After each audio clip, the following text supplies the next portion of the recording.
Aujourd'hui, nous allons aborder un sujet qui touche beaucoup de monde, les phobies. Bonjour, je suis Claude Baumel, formateur en hypnose et directeur du CERFPA, et je souhaite vous éclairer de mon possible sur ce qu'est une phobie.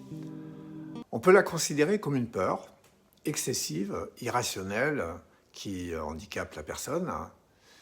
Lorsqu'une phobie s'installe, la peur devient persistante et cela déclenche une anxiété. Cela amène souvent d'ailleurs les personnes à éviter les situations qui pourraient déclencher cette angoisse. Le phobie commence normalement à anticiper chaque événement qui éventuellement pourrait éveiller sa peur et sa limite, vous imaginez beaucoup ses activités quotidiennes.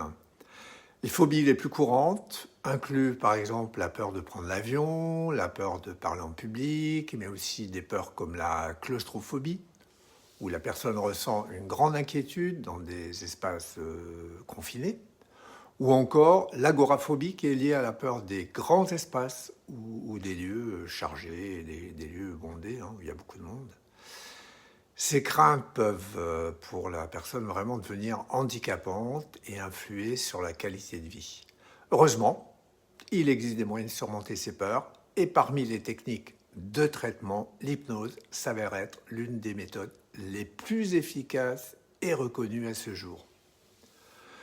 Maintenant, parlons un peu de la façon dont elle peut aider à gérer ces phobies, sur la partie un peu pratique, on va dire. Lors d'une séance d'hypnose, le thérapeute va utiliser différentes techniques, comme les suggestions, les métaphores, les contes. Le but est d'aider le patient à redéfinir ses perceptions, ses réactions par rapport à ses peurs. Pour que ces métaphores soient vraiment efficaces, elles doivent suivre une structure précise, des protocoles. La première étape consiste souvent à créer une désorientation temporelle. On pourrait commencer par exemple par une phrase telle que « Il était une fois, il y a très longtemps dans une forêt », etc. Cette approche permet de plonger le patient dans un univers imaginaire.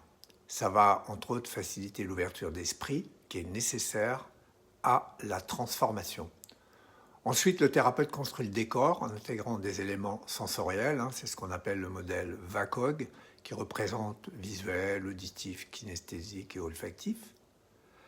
Et en incorporant ces différents éléments, le thérapeute synchronise son discours avec l'expérience du patient pour assurer une immersion plus forte dans le récit, dans le conte. Le thérapeute introduit ensuite les ressources du héros, la métaphore, celui qui symbolise la transformation souhaitée. Et c'est à ce moment-là que la problématique du patient est intégrée dans le conte, dans le récit. Souvent, d'ailleurs, représentée comme une bataille à remporter. Le héros fait face à des défis, tout comme le patient doit apprendre à faire face à sa peur. Finalement, la résolution de la problématique est essentielle. Et c'est lors de cette phase que le changement positif est introduit. Cela pourrait se traduire par un apprentissage, un processus de guérison ou un changement de perspective. La conclusion est également une étape importante. Elle propose une fin ouverte qui permet de laisser place à la créativité du patient. Ça lui donne la possibilité de s'approprier la métaphore et surtout le changement qu'elle implique. Ce parcours en hypnose c'est un véritable outil qui permet à la personne de voir l'avenir avec plus de sérénité. L'hypnose, grâce à cette approche, peut véritablement aider les personnes à regagner le contrôle sur leur vie et leurs émotions.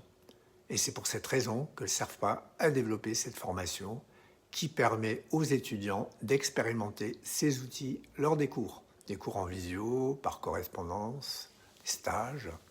En résumé, comprendre ce qu'est une phobie et comment elle agit sur notre vie est une première étape cruciale. Savoir qu'il existe des techniques comme l'hypnose qui peuvent aider à surmonter ces peurs est une véritable lueur d'espoir pour beaucoup de gens. Si vous êtes confronté à des peurs irrationnelles qui impactent votre quotidien, n'hésitez pas à explorer ces options de traitement. Voilà, c'est tout pour aujourd'hui. Et j'espère que cette présentation vous a apporté de nouvelles perspectives sur le sujet des phobies et que vous vous sentez motivé à découvrir les avantages de l'hypnose. Si vous avez apprécié le contenu de cette vidéo, je vous invite à la liker et à la partager. Merci de votre attention et à bientôt pour d'autres discussions enrichissantes. À bientôt.